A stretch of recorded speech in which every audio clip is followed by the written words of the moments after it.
Hello and welcome, welcome, welcome. It is June 22nd, 2020. My voice just changed. I'm going through puberty. Hi, I'm James Lott Jr. and welcome to the SOS show with James Lott Jr. At 51 years old, I'm finally growing chest hair or whatever. I don't know what's going on there.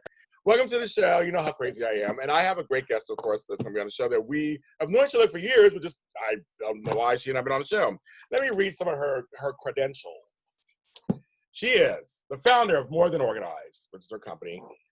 And she also has lots of education, which we're going to talk about today. MoreThanOrganized.net is the website. She's a certified professional organizer. She has credentials and certifications in residential organizing, workplace productivity. She has a bachelor's of American Science with a focus on popular culture. She's also a sacred money archetype coach, which we're going to talk about in another episode. And she's also part of the International Association of Women in Business Coaching, among other things. And so she is also in a town that I love. I've been there many times, Albuquerque, New Mexico. My friend, Miriam Ortiz y Pino. Hello, so glad to be here today. Glad to have you too. How are you? I'm pretty good. Good. Yeah, it's moving along. We're gonna talk about it. First, I always do my thanks and gratitude. And every show I do, I thanks and gratitude at the beginning. And I actually want to give thanks and gratitude because this is my birthday month, so to speak, of my anniversary of my show. It's been 5 years of doing the show. And I can't believe we're 300 episodes. I can't believe I've done it this long. And I'm one of the few that's left. I mean, there's not that many organizing shows out there. There's some productivity oriented shows, but I think I'm one of the longest at this point. Many do it for a while and then they just kind of drop out. It's a lot of work doing a podcast. So I want to tell folks that I want to thank about it from the bottom of my heart. So I'm trying not to cry. From the bottom of my heart, that you guys watch my show, you listen to my show, you support my show, no matter what race I am or sexual orientation or gender. I'm in an industry that's mostly women. And I tell you, my women have been great to me. They've been great to me over the years, especially the ones at NAPO have been wonderful to me over the years. I've had some problems with some, that has happened, but for the most part, it has been a wonderful experience that you accept me just for who I am, that I love this industry very, very much. If that doesn't show on my shows and what I do, I don't tell you, but I love this industry and I appreciate each and every one of you for whatever you do for my show. So I want to say that. That includes you, Miriam, too.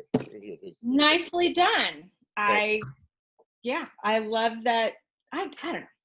I've always loved you. It's been, wherever we first met. Yes. Whatever conference that was. Yes, exactly. We hit it off instantly. So. Yeah, we did. But I know that we have a lot of things going on in the world. A lot of things going on in the world in America right now. So there's a lot of division, but there is camaraderie, there is community, and NAPO is a great place. And you can speak on this a little bit too. That we do have a community, don't we? Yes, and probably several subcultures within it. Which makes it nice because some of us are able to float back and forth between different groups and feel welcome in all. A few are slightly more exclusive and we can just let them go by the wayside. Yeah. I like that little shade this morning. I love it. I do. No, it's true. I know what you mean. And what you really mean is that you can find your tribe within NAPO. That's the thing. You can find it. Definitely. That kind of thing. And I have some great friendships in NAPO all across the country. I have some great friendships, great chapters that I work with. I'm done from doing the show also and going to conference and going to regional meetings. And so, I mean, there's some great chapters. How is it in New Mexico? I don't even know much about the New Mexico part of organizing. Yeah, so I've been in NAPO since I think I first joined in 98. I've only been in business since 2000, but I had looked into it when I was thinking of becoming an organizer. And it's been pretty consistent in New Mexico that we have had between 9 and 15 organizers at a time. Okay, good. There are 8 of us that have been pretty much consistent for the last 15 years. Wow. Everybody else has come and gone. So we do not have a chapter in New Mexico. Okay. But we have an informal neighborhood group is what they're called. Okay. So we do all know each other and we all have different specialties and we do refer to each other based on that. And we do group projects every once in a while. Many of us do other volunteer work. And so sometimes we discover something that needs doing, Yeah. and we invite everybody else in. But we don't have a regular program of that, just kind of as it appears. Okay. Yeah.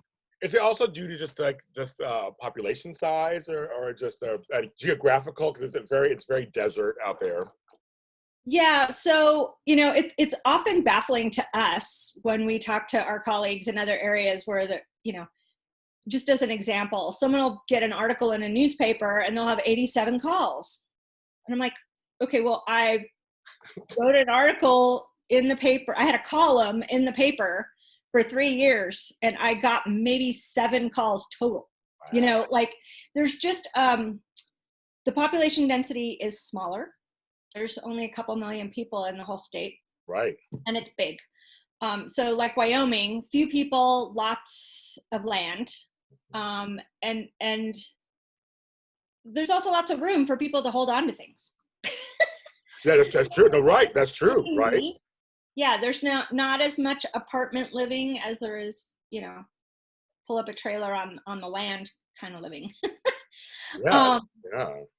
So that's been interesting. And I travel way farther than many organizers will travel without charging and stuff like that. Oh, so, yeah. Okay. Yeah. Yeah. That's a good point. Actually, you just brought up something for me. I love doing the show. I learn things all the time. I need to find some organizers in those kind of states and see what's going on with them too. I'm really curious now. Like what's going on? Because I take it for granted. I'm in California. I'm in LA. Right. Yeah. I have to pick a litter here, so to speak. But I've been to Albuquerque. I've been to Albuquerque like maybe 30, 40 times. I love this. I love the city, and it's pretty big for being also spread out. Reminds me of like a mini LA, kind of the way it's spread out. There's places everywhere. There is a bit of sprawl, and it's probably Albuquerque proper is like 36 square miles. I lived in San Francisco for 10 years, so the weirdness of it taking 45 minutes to go 3 miles to get cat food versus here in that same amount of time I can be in Santa Fe 57 miles away. That's right. It's a weird time and distance distortion that happens here in the desert. I agree with you on that. I lived in San Francisco too for 16 years. So I just know the whole Bay Area thing. Right. Exactly. Very much. Totally. So, okay, so the thing, why I brought her on today is because I want to talk about the education portion of our industry, just like getting education and how important it is. And I mentioned some of your different certifications, but I want to start with becoming a certified professional organizer, the first of the things. Why did you do it, and how important was it for you to do it?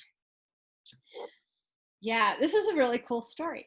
Well, I love cool stories. I'm right here, girl. I'm right here. So, one of those things when I first joined in like 1998 and was looking into it, they were just starting to develop the certification test.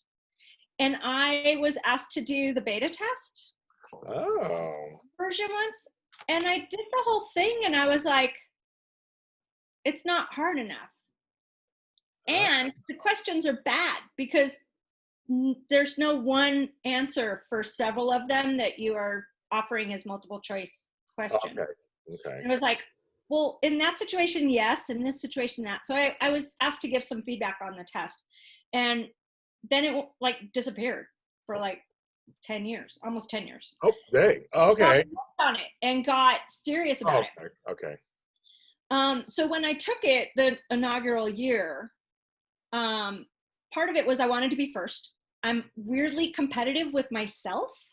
Oh, I'm not weirdly competitive what are they doing so I can do the same thing or do something completely different, but do I do it better than they did or did I do it before they did is where my competition was. So Got it. I love it. Not only did I want to be in the first class that took it, I wanted to be the first person to finish the test and I wanted to take it cold. So literally to prepare, people were forming study groups and panicking and bibliographies and people were calling each other all over the country. Like, what are you going to put on this answer and that answer? And I literally went to the library and looked up project management for dummies and just looked at the table of contents because I couldn't remember some of the technical words for things. Okay. I'm like, I bet they're going to ask what a Gantt chart is or whatever. What is that chart with the, you know? So that was the extent of my studying. I went to refresh my memory on terminology, and I took the test and I finished in like 25 minutes. And I'm sitting around, looking around going, no one else is even close. So I started looking at my answers again, just to be like, what's up? Why is no one else done? Right. And then Barry Isaac jumps over his chair in the front row, over the table to hand in his test. So then I'm like gathering my materials. That's so funny. Rows behind him. And Joshua Zirkle runs up the aisle next to me. And so it was Barry, Josh, and then me. I was third. But I had been sitting there like rechecking for 15 minutes. So I did it to myself, really. But yeah, it was great. And then I was actually surprised. I think 570 people took the first test, and only 250 of us passed. Wow. Or got certified. So my mind was blown. Like, that's when I realized the value of education and a wider variety of experiences within our industry. Yeah. And bringing different aspects to the work. Yeah. And why that's so important. Because there's, if we're going to be professionals, we should aspire to be better than average, in my opinion. And so I go back and forth a lot about this, and I speak my mind about it a lot, that yes, you need to be educated. You need to take some courses on bringing other things to the table when you're organizing for people. Let me ask you a question, because I've never asked this question to anybody. I'm going to ask it you. I got them. I believe in education. I mean, that's why I want to talk to you, because I have many letters after my name also, and I love education. But that's us who love education. Mm-hmm. So then what do you say to someone who may be of a certain age, and that can be, I mean, they're 40s and up, I'm going that direction, where we've been out of school for 20 years or 15, 10 years, and we enjoy this profession. What do you say to them? They say, well, I don't know if I could study again. I was hard. I mean, what do you say to them? I say, so you want to run a hobby? I say, wait, girl. Oh. That's a great answer. I ask, is this going to be your hobby or your profession? Are you going to make what is it you're trying to create by doing this work? I spoke to someone last week that just wanted to do it for volunteer work, and she wanted to know if it was worth getting all this extra training. And I'm like, no. Well, that, no. Unless you just want to. You just want to. Interested and passionate, yes, but if you're just going to go in and organize supply closets or thrift drives or whatever, no, there's no reason to do that. Right. But if you are going to be a leader, and I'm kind of leadery, I don't know. Leadery. I love it. Some people have noticed it about me, that I see the bigger picture and I see how the pieces fit, and I want to bring people up. And so I go back and forth, but you don't have to do it unless you want to be really great at it and leadery about it and professional about it. I like that. And it's a problem, because it's not like going to med school or the bar association or anything like that, but it could be. I mean, I happen to think what we do is important enough that it could be. Mm-hmm. And not that it should be. Yeah. I'm not even saying that, but it could be. And if some of us help bring it up to that level, it just builds more opportunity for everybody to do better. Instead of replacing your minimum wage job with another minimum wage job, let's make it a really impactful thing and transformative piece of the pie. Yeah, I believe in education anyway. I mean, I love education. For me, it's also a thing of, I like to know what the latest stuff is. I want to know, and people make fun of I say the word stuff. I don't care. I say the word stuff. I say it. I don't care. But you know what I mean. I want to know what's going on. People say it to me. You say stuff all the time. I don't care. But I like to know what the latest terminology is. I want to know what the Mhm. latest trends are. I want to know what the latest techniques are. Things Yeah. evolve and change. Even in our Yeah. business, they evolve. We don't say time management really anymore. We say productivity management. We say this were the words that we use. That's in any profession, as you know. The words get. Yes. I'm also a coach, so I mean, there's word coaching words we change too and approaches. The whole hoarding thing, the terminology has changed on that too. So I think that when you get education, it's just it's nice to know what's going on, arm yourself so that you just sound better, you sound more professional, you sound up to date.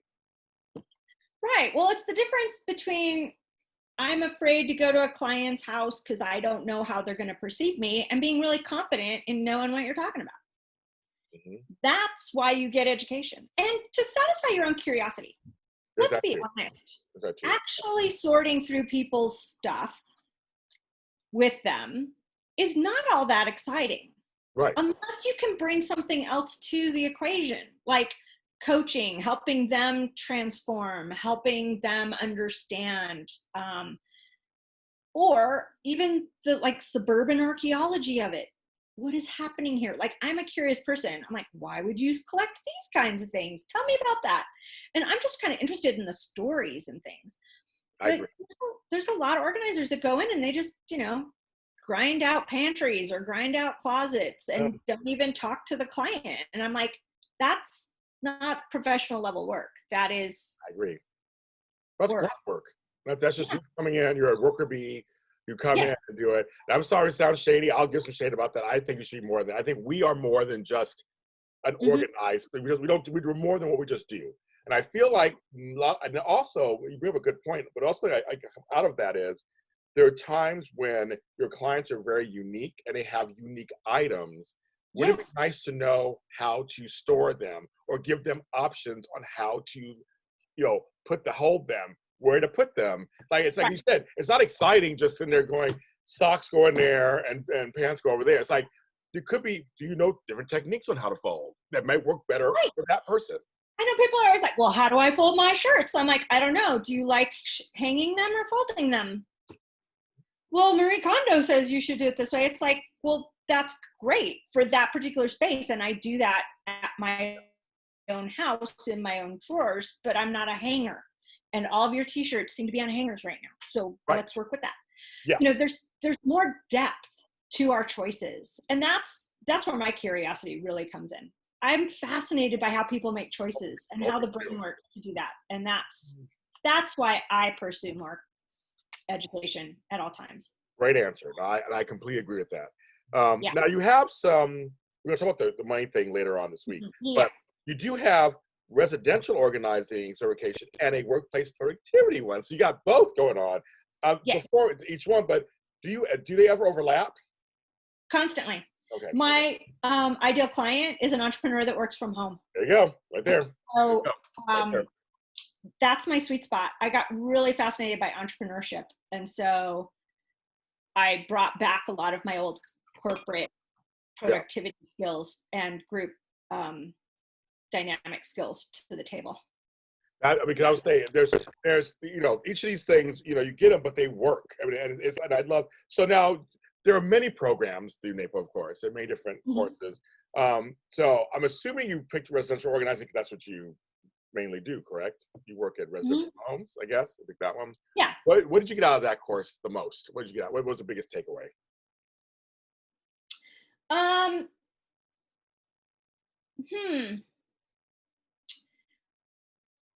Good question. So to be honest, I'm on the education committee and I'm an instructor. So I had to review a lot of classes. Oh. And so I kind of automatically ended up with a couple certificates. Okay. But I probably would have pursued them anyway, because that's where my expertise is. Yeah. To be honest, I think the most interesting ones in the residential were the various ways people run sessions and how to approach clients. Like, I find having other people's ideas about scripting ways of speaking to their clients or presenting concepts to their clients really fascinating. Yeah. So I feel like that was the biggest takeaway from that particular track. There wasn't that much brand new information for me, but seeing different perspectives about it. Now with the work, let's ask you the same question with workplace productivity. What are some of the things that you walked away with on that? Yeah, I did a lot more exploration of the group dynamic piece of that. Well, I love that. I love that. Yeah. Because I had done a lot of it in the 90s with various jobs I had. Yep. My pretend career before I became. I like that. I like that. I should call it my pretend careers too. I had back then. They weren't my passions or nothing. My real ones. No, I tried them on for size, and I brought forward the things that were important. And I like that. Yeah, bringing back some of those things that happened to me when I worked at the ad agency, and some of those things that happened to me when I worked in retail and event management. And it's like, oh yeah, look, it's all the same thing applied from 3 different areas, and now I can take it to all my clients in their areas too. Isn't that funny about the event management? I did event management for 10 years. I'm like, I use a lot of it since I've been an organizer. A lot of things since I've been an organizer. Those skills. Exactly. I had no idea. Yeah. It's yeah. I mean, and going through the whole gambit of being from the promotion side for a publication to being a floor manager at a concert venue to being I love it. in hospitality at hotels. It's like all the different aspects of event stuff come into play in some form or fashion, because you have to be organized to do any of those things. Heck, you have to be organized to be a cocktail waitress. So there you go. No, you do. I mean, really, you do. I mean, you do. I couldn't wait tables anymore. I did it back in the day. I don't know if I could do it again, but I was good back then. But I don't know if I could do it now. A lot of hard work. It's a lot of hard work, folks. People out there they make fun of wait too. Like they do a lot of hard work. They really do. I'm on their feet all day. I'm going to ask you. So, like me, we went to college and got degrees and things that are not our career. But are you glad you went to college though? Still went to college? Oh yeah. Because I love to learn. I'm curious. I like to know how things work. I like to know why things work. And it gave me, well, I have a weird college story. So I actually studied marketing and business. I wanted, in the 80s. Yes, that's right. Yep. And then I hated it. I really hated the business school. I didn't like the people. The concepts were take or leave. And so I switched my major during my junior year to American Studies, where I studied mostly media studies, because I thought if I still did anything in business, it would be marketing or advertising or trend spotting. Do you remember Faith Popcorn? Yes. Oh yeah, I do. I wanted to be Faith Popcorn. So so by studying popular culture, I could take sociology, history, film studies, art history, all the communications classes. So if I were to go back to school for 18 credits, I'd have 4 more degrees. Yeah. It's one of those things. I took so many classes. Right. But I think that exposure to different concepts and different people and different groups of people, from sciences to communications and everything in between, really helps me interact with my clients and relate to them on different levels. So for sheer communication and exposure to different concepts, college is amazing. Yeah. I don't think it's required for anyone to be successful in life. Yeah. But it does provide that. Yeah. I liked it because it's called completion. I like the fact that I started something and I finished it. I'm kind of a freak that way myself. I like it. As many of you follow me know, I do a lot of different things. I'm in several different worlds, but I complete stuff. People see that I complete things, and that's something that I think education can provide you a sense of completion. Definitely. So to have curiosity, go into it, study it, finish it, then you have it. And there's something to be said about that too, for your ego, for your mental health. It helps you in other areas, but I also feel there's something about that. It really feels nice that I complete something. Like I did that. It's definitely a very strong feedback loop that applies to everything else. So you're on the education committee. So why should a NAPO member take courses through NAPO? Doesn't matter what course it is, but why do you think they should take courses through NAPO? Bottom line, you are going to get the deepest exploration of that topic, hands down. All the classes are developed by a professional instructor in that specialty area. They are vetted by a team that reviews it and gives feedback and improves the class. They are designed to be delivered as online classes, so it takes full advantage of that kind of learning environment. And they are reviewed and regularly updated for the latest and greatest.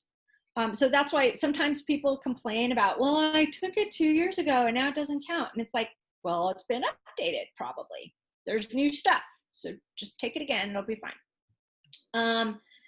But I do think, in addition to that, it's taught by people from all over the country. So you get different cultural perspectives, different location perspectives, and still has that baseline of deeper learning about it. I like that. There's some other great programs out there that are similar, but they are just not vetted by as many people. And so the perspective tends to be the one person that's teaching that particular offering.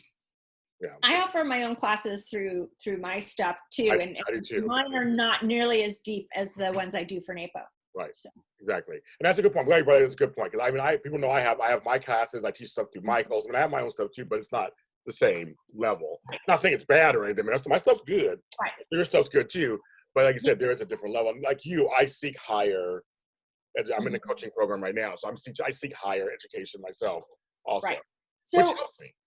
yeah, along those lines too, you know, I know ICD has some great classes. They do. I love the ladies over there. I love them. Yes. They do tend to be a little more academic and drier and scientific. And so they're not always as relatable or applicable immediately to your work.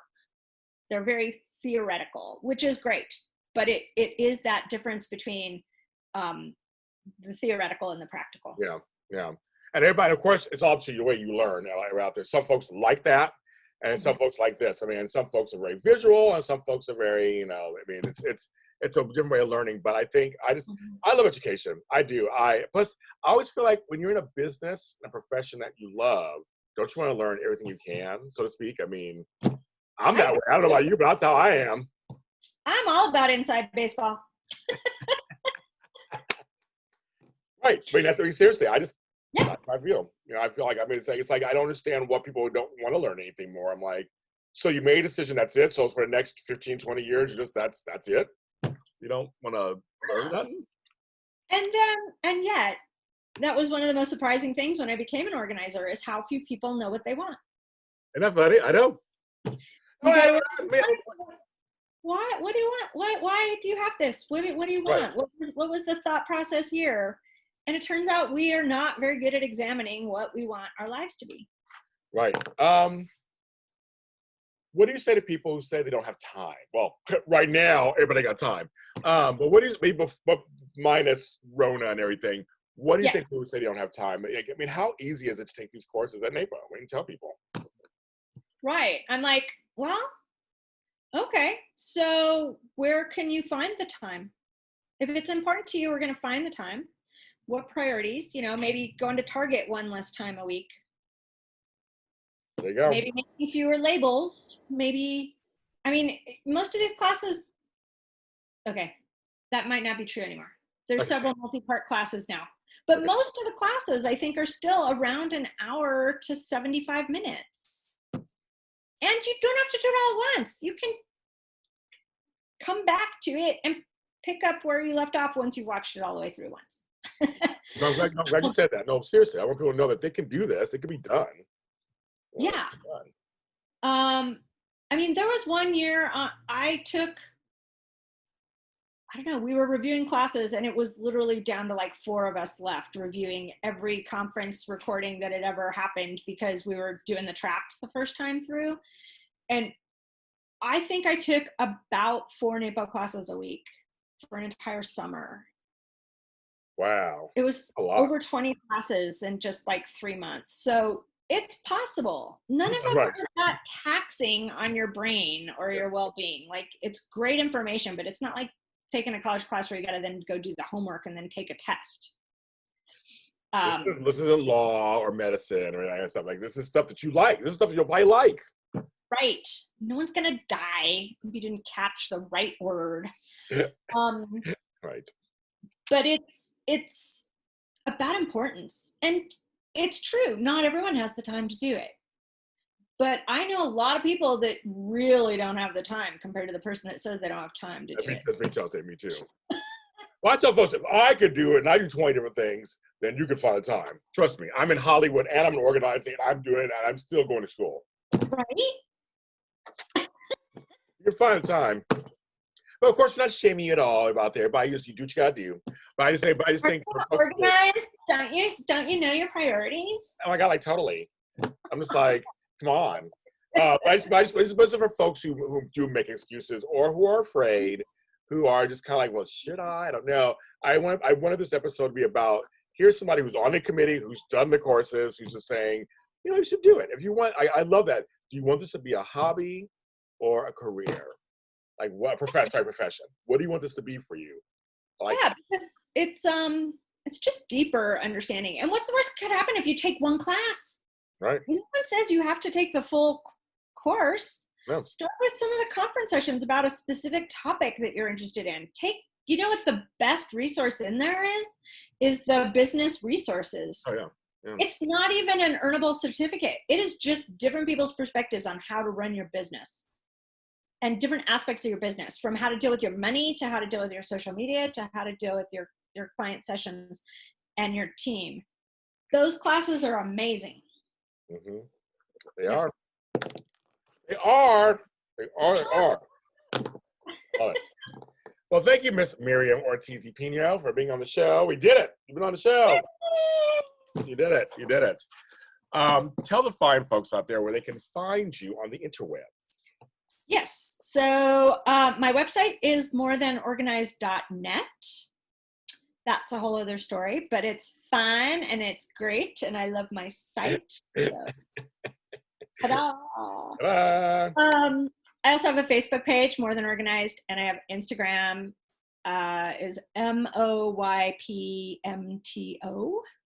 So it's my initials of my name and my business.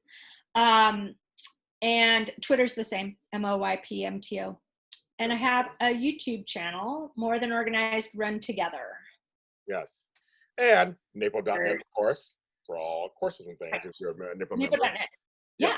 I teach 3 classes in there, you guys. 3. Check her out. You want to check her out, kids.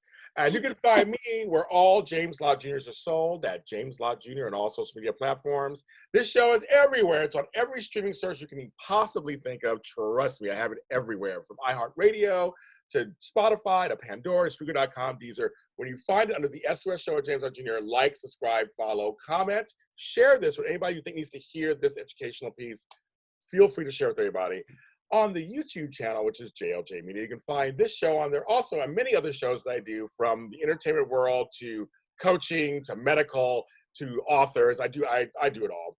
Go ahead and check me out there and subscribe to that page too. While you just be kind and hit the subscribe button. I think it's down there, or it's over there, or it's over there. I don't know where it's, somewhere on there. Find it and do that. Just press. Yeah, press. I feel like the Scarecrow Wizard of Oz. It's that away. Exactly. So just find it and hit subscribe. Subscribe to her page. Subscribe to my page. I gotta make sure I'm subscribing to your page. I gotta make sure I'm subscribing to your page. I think I am, but I gotta make sure I'm subscribing. I know. I feel like I subscribe a lot of the time to people's stuff, and then I forget. Me too. No, me too. So I'm like, and then I'm like, oh yeah, it got pushed down because I subscribed to so many things, and now look, I know. There's and so much out there. I binge. Yeah, me too. There's so much out there. And everyone, please stay safe and sane. And I always encourage people, while you're home during this time period, get organized.